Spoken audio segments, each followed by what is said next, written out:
안녕하세요. 이상큐브입니다. 미 해군 관계자가 모처럼 FA-18EF의 후계기, 즉 차기 전투기에 대해 언급해 주목을 끌고 있습니다. 미 해군은 2030년대 퇴역을 시작하는 FA-18EF의 후계기 개발을 위해 지난해 8월에 FA-XX로 불리는 차기 전투기 개발을 주도하는 NGAD 프로그램을 공식 출범시켰으며 또한 방산업체와 신형 전투기 개발을 위한 협의를 시작한 것으로 알려져 있습니다. 지난 30일 미 해군에서 항공 부문을 담당하는 그레고리 해리스 소장은 FA-18EF의 후계기는 기본적으로 유인기라고 밝혔습니다. 해리스 소장은 FA-18EF의 후계기인 FA-XX는 기본적으로 유인기이지만 NGAD 프로그램에서 개발되는 항공전력에는 무인기 개발이 포함되어 있기 때문에 미래 항공모함 항공단은 유인기와 무인기의 혼재가 될 것이라고 전망했습니다. 또한 미 해군은 무인기와 유인기의 비율을 당분간 40% 수준에서 60% 수준으로 정비하고 시간을 들여 무인기의 비율을 50% 이상으로 올려 최종적으로 무인기와 유인기 비율을 60대 40 수준으로 끌어올릴 것이라고 밝혔습니다. 미 해군의 NGAD와 미 공군의 NGAD는 독립된 별개의 프로그램이므로 해군의 FA-XX와 공군의 FX는 별개의 기체이지만 기반 기술이나 시스템 개발 면에서 양군이 밀접하게 협력하고 있기 때문에 플랫폼의 내부 시스템은 유사할 것이라고 해리스 소장은 말하고 있습니다. 하지만 미 해군의 무인기에 대한 생각은 미 공군과 다른 양상을 보이고 있습니다. 미 공군이 개발하고 있는 무인 전투기 프로그램 스카이보그는 전투기에 동반 탑재되어 AI가 자율적으로 전투하는 것으로 계획하고 있으나 미 해군의 해리스 소장은 AI가 목표물을 자율적으로 선택하는 메커니즘은 복잡하고 실용화에 시간이 걸리므로 전투기에 동반 탑재되어 미사일 캐리어로서 작동하는 무인기의 실용화를 목표로 하고 있습니다. 또한 흥미로운 것은 전자공격기 EA-18G와 조기경보기 E-2D의 후계기 문제이며 해리스 소장은 NGAD 프로그램 아래 두 대의 후계기 검토가 시작됐다고 밝히고 이는 단일 플랫폼이 아니라 유인기와 무인기를 결합한 것이라고 말했습니다. 미 해군은 전자공격 타입의 무인기나 조기경보 타입의 무인기를 검토하고 있으며 이런 무인기를 제어하는 유인기와 세트로 하나의 시스템을 구성하는 것을 생각하고 있는 것 같습니다.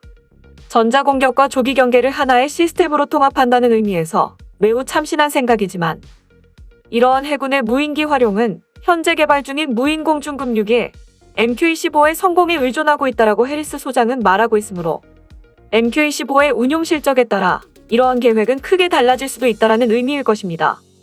이러한 미국의 계획은 어디까지나 현 단계의 이야기이며 확정된 계획은 아닙니다. 하지만 무인기의 개발로 FA-18EF와 후속기인 FA-XX의 대체 비율은 1대1이 아닌 것이 되었으며 즉 FA-18EF의 후속 전투기의 도입 규모는 FA-18EF보다 적으며 나머지는 무인기가 대체한다는 뜻입니다. 따라서 FA-18EF를 대체하기 위해서는 2030년까지 상당수의 무인 전투기가 초기 운영 능력을 획득할 것으로 보입니다. 하지만 이러한 미 해군의 계획은 미 의회의 반대에 부딪히고 있습니다. 그동안 미 해군은 유지비가 많이 드는 F-35C로 항공모함의 항공전력을 모두 대체할 생각은 하지 않았고 F-35C와 FA-18EF의 조합을 유지할 예정이지만 2030년대에 FA-18EF가 퇴역을 시작하기 때문에 미 해군은 후계기를 준비해둘 필요가 있었습니다. 그러나 국방 예산이 닿고 또는 삭감 징후를 보이는 가운데 개발 자금을 새로 찾아내는 것은 사실상 불가능한 것으로 보였기 때문에 미 해군은 FA-18EF 블록 3의 신규 조달 계획을 올해부터 중단하고 남은 자금을 차기 전투기 개발로 돌리려고 했습니다. 그러나 미국 의회는 신규 개발된 전투기가 스케줄대로 실용화할 수 있을지에 대한 의문이 남아있어 FA-18EF 블록 3의 조달 중지를 반대하고 있습니다. 즉, 미국 해군이 개발 자금을 마련하기 위해 FA-18EF 블록 3의 조달을 중단하면 생산 라인 유지가 어렵게 되고 만약 차기 전투기 개발이 F-35와 같이 지연되면 FA-18EF의 퇴역으로 인해 전력 공백이 발생할 것을 미국 의회는 우려하고 있습니다. 따라서 미 의회는 FA-18EF 블록 3 조달을 유지하면서 차기 전투기 개발을 추진할 것을 요구하고 있지만 콜럼비아급 핵잠수함 도입으로 향후 수년간 예산 압박이 예상되는 미 해군의 F-35C와 FA-18EF 블록 3 조달을 유지하면서 차기 전투기 개발 자금을 추가 예산 없이 조성하라고 하는 것은 미 해군에게는 무리입니다. 따라서 미 해군의 차기 전투기 개발은 미 의회가 올해 예산에서 FA-18EF 블록3의 조달 중지에 대한 승인 여부에 따라 크게 바뀐다고 할 수 있습니다. 예정대로 FA-18EF 블록3 조달 중단으로 개발 예산을 확보할 수 있으면 새로운 차기 전투기를 개발하는 방향으로 이야기가 진행되는 것이지만, 만약 FA-18EF 블록3 조달의 지속을 미 의회가 결정하게 된다면 차기 전투기는 기존 전투기의 업그레이드로 방침을 전환할 것으로 보입니다. 만약 미 해군이 전투기를 개발하게 된다면 어떠한 요소가 필요할까요? 이런 물음에 허드슨 연구소의 애널리스트인 브라이언 클라크는 미 해군이 생각하는 새로운 차기 전투기에 대한 예측을 다음과 같이 했습니다. 미 해군의 차기 전투기는 스텔스 성능과 무기 탑재량의 성능을 낮추더라도 속도와 항속거리를 추구할 것으로 예측했고, 차기 전투기의 작전 반경은 최소 1800km는 필요하다고 예측했습니다. 하지만 중국이나 러시아의 장거리 미사일로부터 항공모함을 보호하기 위해 항속거리가 긴 유인기를 개발하는 것은 비용 측면에서 보면 불리하고, 따라서 무기의 운반은 무인기에 의지해도 된다고 언급하고 있습니다. 즉, 미 해군은 F-14 톰캣과 AIM-54 조합으로 중국과 러시아의 폭격기로부터 항공모함을 보호하려 하지만, 이를 유인기와 무인기 조합으로 대체하면 비용 면에서 더욱 효율적이라고 말하고 있습니다.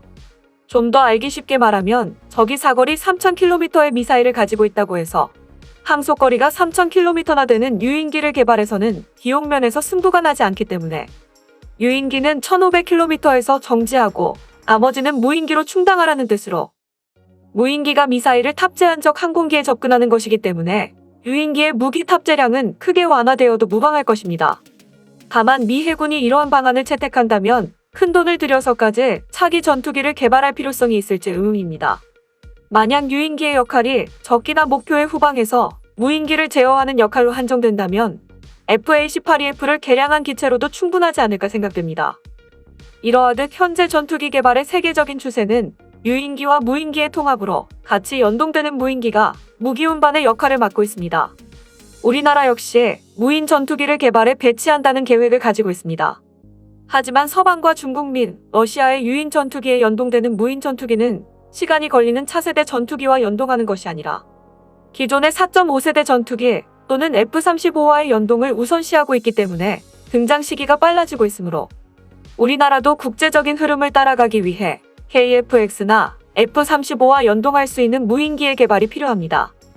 특히 우리나라는 F-35 프로그램 출자국이 아니기 때문에 F-35A나 F-35B와 연계해 작동하는 무인 전투기를 독자적으로 개발하고 통합하는 것이 불가능합니다.